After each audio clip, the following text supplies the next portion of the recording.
Akhirnya rujuk, Putra Siregar akui canggung bak orang asing saat pertama kali bertemu Septia Yetri. Putra Siregar dan Septia Yetri Opani akhirnya rujuk pada Selasa, tanggal 14 Februari tahun 2023, di Pengadilan Agama Jakarta Timur.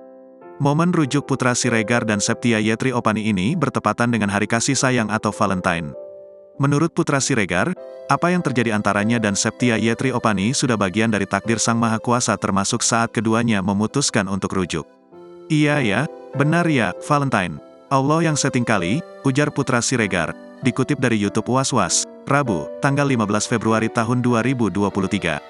Putra Siregar mengaku bahwa dirinya merasa canggung saat pertama kali bertemu dengan Septia Yetri setelah berbulan-bulan. Meski begitu, Putra dan Septia akhirnya bisa memupuk rasa cinta mereka dan kembali bersama sebagai pasangan suami istri. Jujur canggung sih, apalagi waktu pertama kali udah lama enggak ketemu.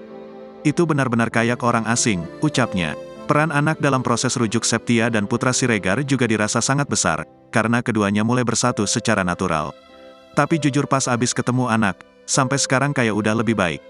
Kembali lagi pokoknya momen terbaik itu ketika ketemu anak sih. Karena anak juga penyampai pesan yang baik, jelasnya. Putra pun yakin bahwa dirinya mampu memenuhi semua syarat yang diberikan Septia dengan baik demi rumah tangga dan masa depan anak. Tadi saya tanda tangankan, dan difoto juga.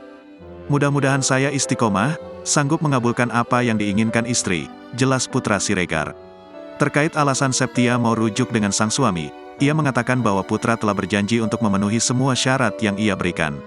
Putra juga disebut telah berjanji untuk tidak mengulangi kesalahannya. Karena hampir semua syarat dipenuhi Bang Putra. Itu juga demi kebaikan aku dan keluarga.